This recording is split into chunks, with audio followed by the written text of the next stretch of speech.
कहा है महाराज। नवमी तिथि अधिक मास की, चाहे शुक्ल पक्ष की नवमी हो चाहे कृष्ण पक्ष की नवमी हो, जिस व्यक्ति को बहुत ज्यादा बीमारी रहती हो, शरीर में बहुत कष्ट हो, टेबलेट खा खा कर जिंदगी निकल रही हो, बीमारी डॉक्टर का पीछा ही नहीं छूट रहा हो, तो शिव महापुराण, विष्णु पुराण और स्कंद पुराण में जो पुरुषोत्तम कथाओं का वर्णन किया गया है, एक आटे का दिया, उसमें 4 बत्ती,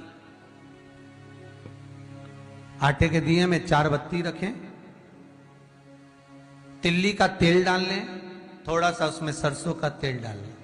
महाराज, घर के बाहर अर्थात घर के अंदर के बाहर जो चौखट होती, चौखट से थोड़ा सा बाहर, बिल्कुल चौखट पे नहीं बैठना, थोड़ा सा बाहर, नवमी तिथि के दिन शाम के 6 से 6:30 के बीच में 21 बार जो व्यक्ति बीमार रहता है उसके सिर से नीचे की ओर श्री नरसिंह भगवान का स्मरण कर कर, जिस अधिक मास में जिस तिथि को उतारा कर रहे हो उस तिथि का नाम लेकर, जो व्यक्ति का उतारा कर रहे हो उसका नाम और गोत्र लेकर 21 बार जो उतार कर उस दिए को घर के ही चौखट पर रख देता है, उस व्यक्ति की बीमारी छूट जाती है महाराज। वो रोगीला नहीं रहता, रोग से ग्रस्त नहीं रहता, दवाई गोली उसकी छूटती है। कभी ये डॉक्टर को दिखा लो, कभी वो डॉक्टर को दिखा लो, कभी यहां दिखाओ, कभी वहां दिखाओ, उससे छुटकारा मिलता है। नवमी तिथि चाहे शुक्ल पक्ष की हो चाहे कृष्ण पक्ष की हो, किसी भी हो,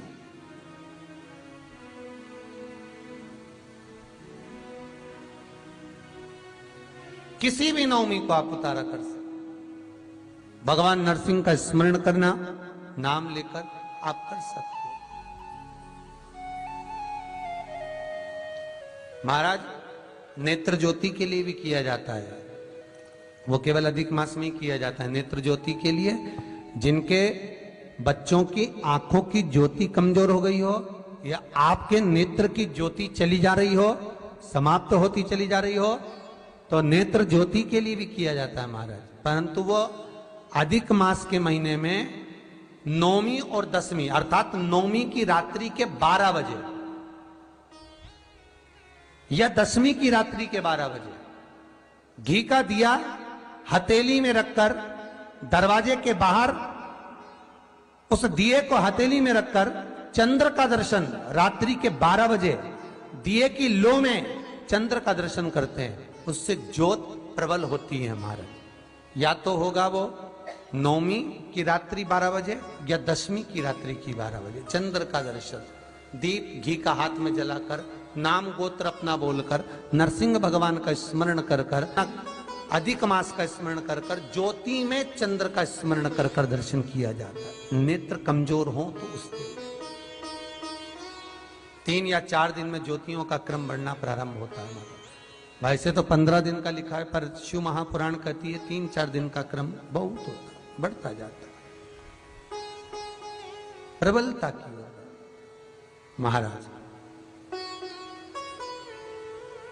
ना नीचे मरे ना ऊपर, जंघा पर मारूंगा, ना अंदर ना बाहर, देहली पर मारूंगा, ना अस्त्र से ना शस्त्र से, नख से फाड़ूंगा।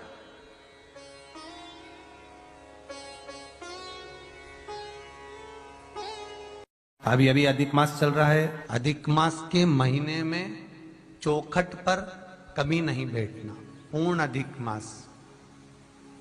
घर के बाहर बैठो या अंदर बैठो, पर जो चौखट होती है दरवाजे की, उस चौखट पर नहीं बैठना। क्यों?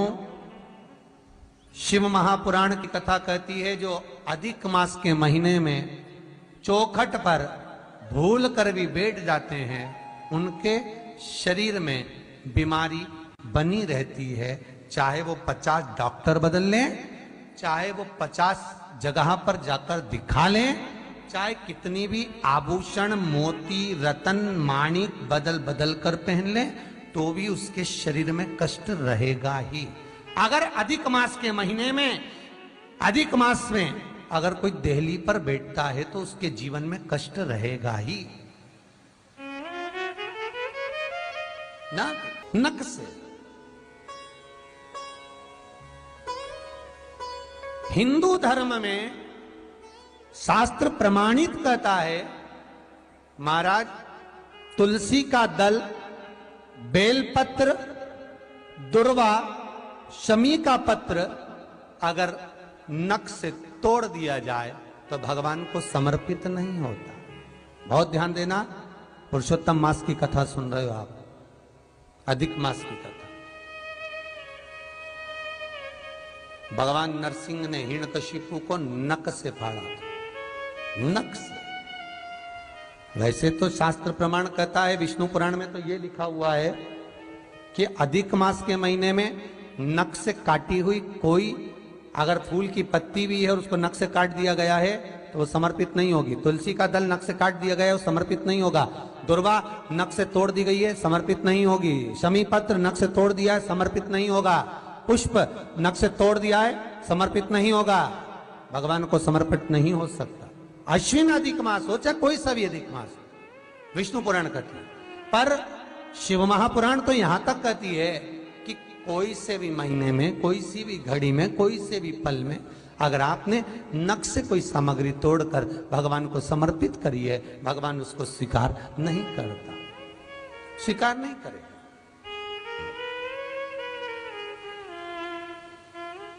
कईयों की आदत रहती है, तुलसी का दल भी तोड़ेंगे तो नख से तोड़ देंगे, डंडी नख से तोड़ देंगे, बेलपत्री की डंडी नख से तोड़ देंगे। नहीं, स्वीकार नहीं करेगा।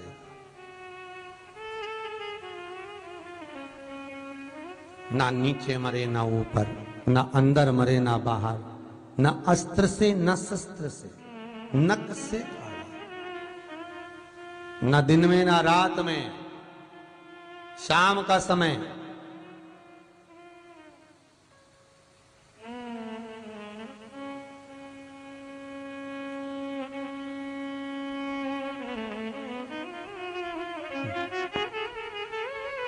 जानने के लिए भगवान हनुमान जी महाराज लंका में जब प्रवेश करे थे तो हनुमान जी इतने बड़े विद्वान हैं, विद्यावान गुणी अति चातुर, इतने विद्वान श्री हनुमान जी महाराज किसी के घर में, नगर में प्रवेश कर रहे हैं, वो भी रात्रि को, शाम के समय।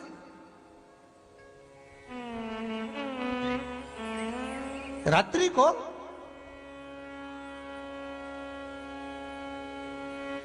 तो कोई पूछे कि हनुमान जी महाराज इतने विद्वान, विद्यावान, गुणी अति चातुर, राम काज करिबे को आतुर, तो भगवान के चरणार विंद का अनुमोदन करने वाले श्री हनुमान जी हैं, जो विद्या के निपुण हैं, विद्या में प्रबल हैं, विद्या के आनंद सुख को जानने वाले हैं। उनको सूर्य नारायण भगवान ने कितना ज्ञान दिया होगा कि रात्रि के समय, शाम के समय किसी के घर की देहली पर, दरवाजे पर नहीं जाना चाहिए। फिर हनुमान लंका में क्यों गए? कितना सुंदर कहा है, सूर्य अस्त के समय घर की बहू, बेटी, घर के गऊ, घर की गाय भी, यहां तक कहते दूध भी, लक्ष्मी भी शाम के समय किसी को ना दीजिए। बहू बेटी भी किसी के यहां शाम के समय ना जाए। हमारे घर की लक्ष्मी हमारे घर में रहे। संध्या का समय ऐसा होता है, शाम का समय, कि गाय भी चरकर घर की ओर आती है, गौएं भी अपना ठिकाना पाती हैं, पशु पक्षी। पर एक आज का फैशन ऐसा हो गया राम, ये बेटियां, ये बहुएं अपनी सहेली को फोन लगाकर कहती हैं कितनी बजे चलेगी? 5:30 तक चलते हैं शाम के समय। आओ ठीक है, शाम के समय घर छोड़कर रुपया खर्च करने के लिए जा रही। या शास्त्र कह रहा है शाम के समय तो भिक्षुक भी अगर मांगने आए तो ना दिया जाए दहली पर।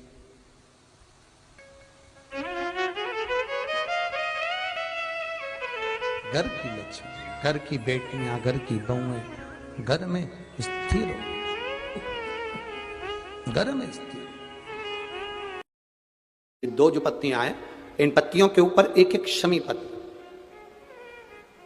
और लाल चंदन ये रखकर कितना भी रोगीला व्यक्ति हो, रोग से ग्रसित व्यक्ति हो, जिंदगी में कितना ही दुख पड़ रहा हो, बेलपत्र की ये दोनों पत्ती जिसके ऊपर शमी पत्र रखकर, लाल चंदन रखकर श्री हनुमान जी महाराज और हनुमान जी महाराज के तीसरे नंबर के भाई श्री गतिमान जी, नीचे के क्रम में आते हैं श्री गतिमान जी। उन गतिमान जी और हनुमान जी का नाम लेकर जो शिवलिंग के ऊपर समर्पित कर देता है, रोग का निवारण होता ही। विवाह शादी में देरी हो रही हो, या कोई नया कार्य चालू कर रहे हो उसमें देरी हो रही हो, या कोई सर्विस के लिए नौकरी के लिए जा रहे हो और वो कार्य नहीं हो रहा हो, तो एक धतूरा, केवल एक धतूरा, उस धतूरे को फोड़कर उसके अंदर का फल निकालकर उस फल को शिवलिंग पर चढ़ाकर एक लोटा जल शंकर भगवान को समर्पित कर। दिन होना चाहिए मंगलवार। कौन सा दिन होना चाहिए? जम के बोलो जरा, मंगलवार। और आज भी नियम है हमारा, जिसकी फैक्ट्री नहीं चलती हो, प्रॉपर्टी की आप खरीदारी बेचादारी करते हो, प्रॉपर्टी से जुड़ा हुआ काम करते हो, या लोहे से जुड़ा हुआ करते हो, या फैक्ट्री आदि का कर्म करते हो, कोई मैन्युफैक्चरिंग करते हो, वो नहीं चल रहा, तो हनुमान जी के उल्टे पांव का सिंदूर लीजिए और हनुमान जी के दूसरे नंबर के भाई गतिमान का नाम लीजिए। किसका नाम लेना है? गतिमान। गतिमान का नाम लेकर फैक्ट्री के बाहर या फैक्ट्री पर एक स्वस्तिक का निर्माण कर दीजिए, हनुमान जी के उल्टे पांव के सिंदूर और गतिमान का नाम लेकर। कभी आपकी फैक्ट्री कोई काम नहीं निकालेगी, उन्नति की ओर ही लेकर जाएगी, कभी घाटे की ओर नहीं जाएगी। गतिमान का नाम, रतिमान, केतुमान, मतिमान, ये जितने भी नाम है हनुमान जी के भाइयों के, ये सब कल्याण करते हैं। एक एक नाम कल्याण करते हमारे, एक एक। महाराज वो जिन बच्चों को निमोनिया हो जाता है ना, वो सर्दी का कोटा रहता है, बहुत सर्दी बच्चों को बनी रहती है, तो हर दिन 5-10 दिन में वापस दौड़ के डॉक्टर के पास लेके जाओ, फिर डॉक्टर के पास ले। वैसे तो डॉक्टर के पास बच्चे आजकल के जमाने के जाते ही जाते हैं, हर 15 दिन 20 दिन में। तो इसके पीछे वो चले जाएं। एक हास्य व्यंग में हमसे पूछा किसी ने, महाराज जी आज के बच्चे बार बार हॉस्पिटल डॉक्टर के क्यों जाते हैं? तो हमने कहा देखो भैया, बच्चा जहाँ जन्म लेता है उनसे उनसे प्रेम ज्यादा होता है। पहले नानी के घर में पैदा होता था, इसलिए नानी के घर ज्यादा जाता था, दादी के घर में ज्यादा पैदा होता था, इसलिए दादी के घर ज्यादा जाता था। आज के बच्चे हॉस्पिटल में ज्यादा पैदा होते हैं, इसलिए हॉस्पिटल ज्यादा घूमने जाते हैं। ये हास्य। पर यदि बच्चे को सर्दी ज्यादा होती है, निमोनिया ज्यादा होता हो, ठंडा का कोटा ज्यादा रहता हो, तो पीपल के 5 पत्ते महाराज उस पर घृत लगाकर हनुमान जी के तीसरे नंबर के भाई व्रतिमान का नाम लेकर, व्रतिमान का नाम लेकर बच्चे की छाती पर एक वस्त्र से उसको बांध दीजिए, रात्रि भर बंधे रहने दीजिए महाराज। और बांधना कौन से दिन है? 12 तिथि को, बस एक बार बांधना, उसके बाद सर्दी का कोटा नहीं रहता, बच्चा स्वस्थ अपने आने में। हनुमान जी महाराज के जितने भी भाई हैं सबका सुंदरकांड का पाठ घर में करवा रहे हैं, और पंडित जी को फोन लगा कर कह रहे हैं सबको मजा आना चाहिए। अब तुम पाठ करा रहे हो कि अब हम बोले व्यासपीठ से अच्छा थोड़ी ना लगेगा। अब बोलो री जीजियो सही है कि गलत है, और जीजा तुम भी बोलो रे सही है कि गलत है। अब ऐसी बात हम कहें अच्छा लगे? सुंदरकांड का पाठ करा रहे हैं और पंडित जी को फोन लगा के कह रहे हैं सबको मजा आना चाहिए। महाराज हम तो बहुत सारे सुंदरकांड करने वाले थे, परंतु हमने तुम्हारा सुना था कि तुम सुंदरकांड में बहुत मजा ला देते हो, इसलिए हम तुमसे करा रहे हैं, इसीलिए तुमसे करा रहे हैं। अब सुंदरकांड का पाठ, मेरे हनुमान जी की कथा, मेरे हनुमान जी का चरित्र मजा लेने के लिए नहीं है, मोक्ष लेने के लिए है। ये मजा करने का विषय नहीं है, ये मोक्ष पाने का विषय।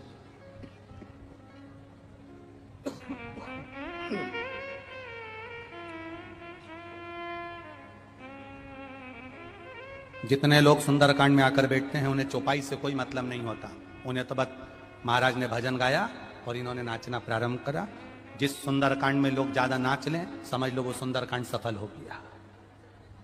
नहीं, शिव महापुराण की कथा कहती है भगवान शंकर का एक अंश अवतार है मेरे श्री हनुमान जी महाराज। जब आप हनुमान जी के नाम का उच्चारण करें, जब आप हनुमान जी के नाम की भक्ति करें, तब जैसे हनुमान के हृदय में राम निरंतर दौड़ते रहते हैं, उस समय पर आपके भीतर राम नाम दौड़ना चाहिए, तो समझो कि हनुमान की भक्ति प्राप्त हो,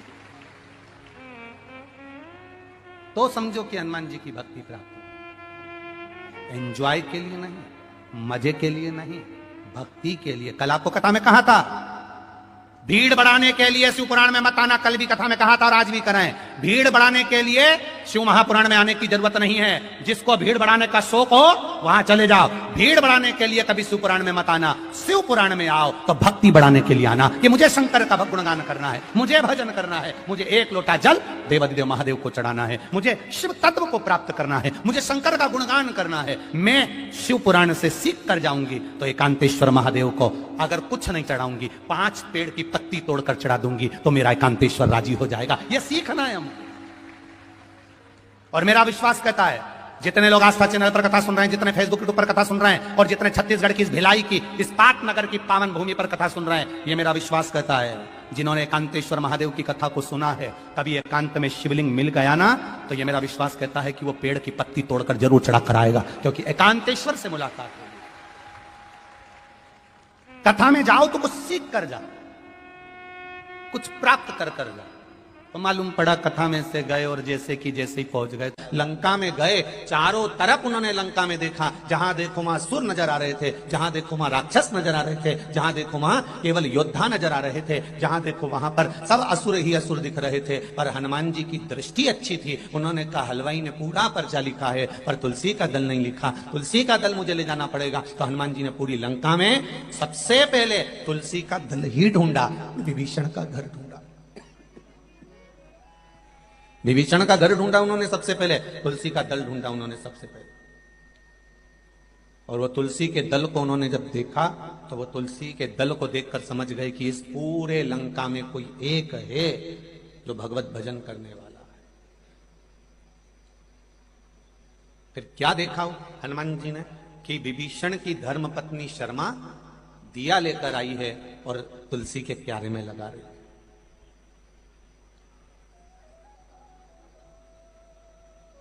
जब विभीषण की धर्मपत्नी शर्मा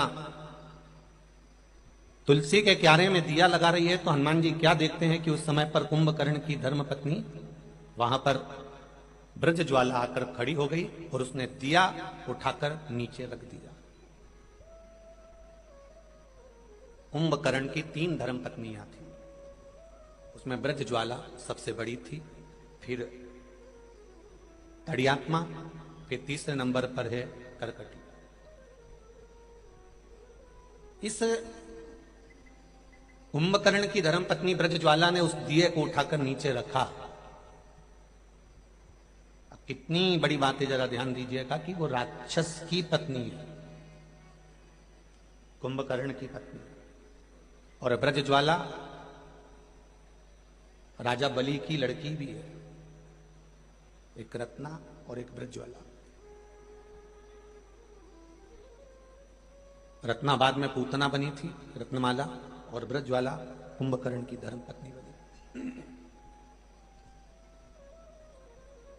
देखा उन्होंने कि ये ब्रजज्वाला आई और विभीषण की धर्मपत्नी शर्मा ने दिया लगाया और वो दिया इस ब्रजज्वाला ने उठाकर नीचे रख दिया, तो शर्मा को क्रोध आ गया, शर्मा को गुस्सा आ गया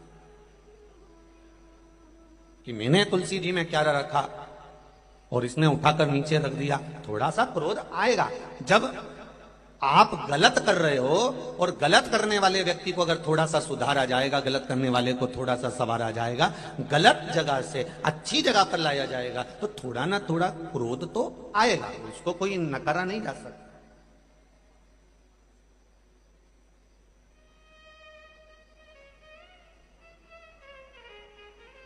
आपकी होए चाहे हमारी होए, प्रत्येक मनुष्य के जिंदगी की शुरुआत, प्रत्येक मनुष्य के जिंदगी की शुरुआत रोने से होती है।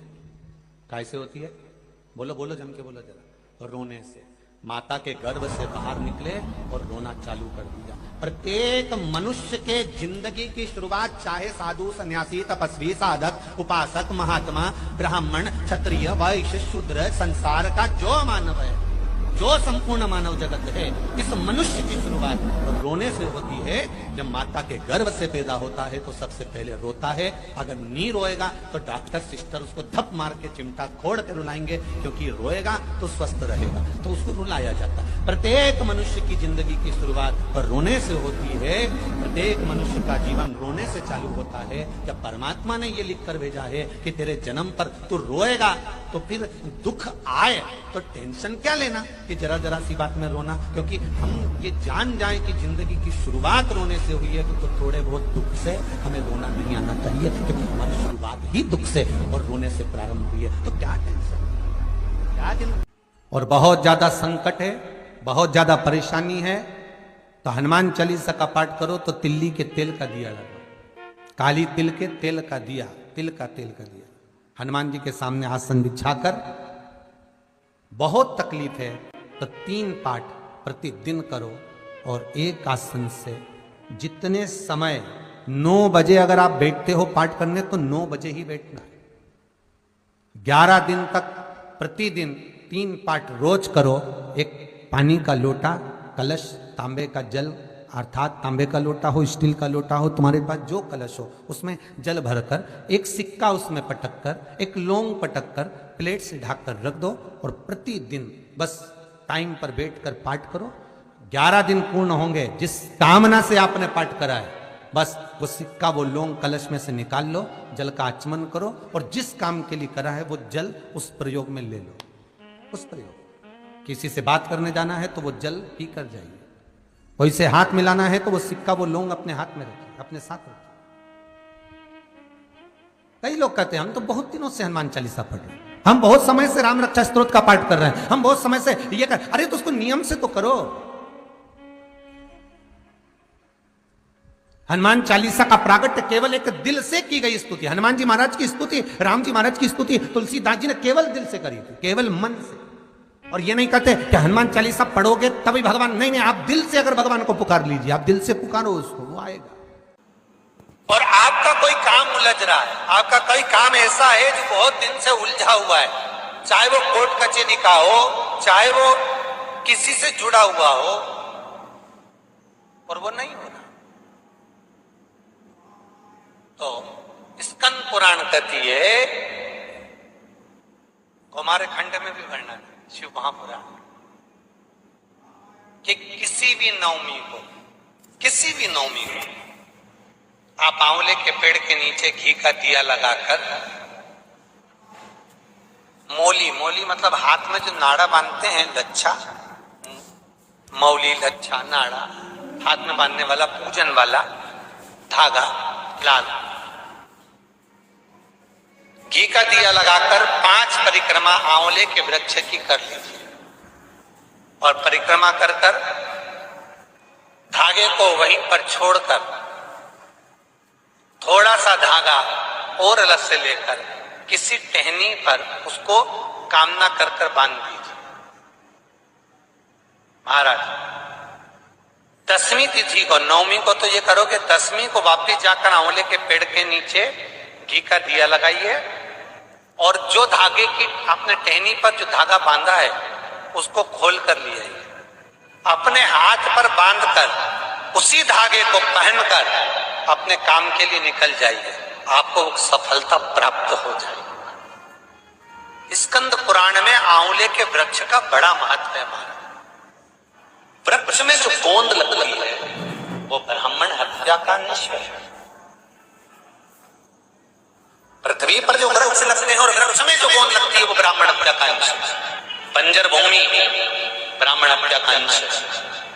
इसलिए हमारे यहाँ शास्त्र कहता है, तुम्हारे बहू का अगर जापा होए, बहू की डिलीवरी होए, बहू को संतान होए, तो खूब घी में गोंद तल तल कर खिलाओ।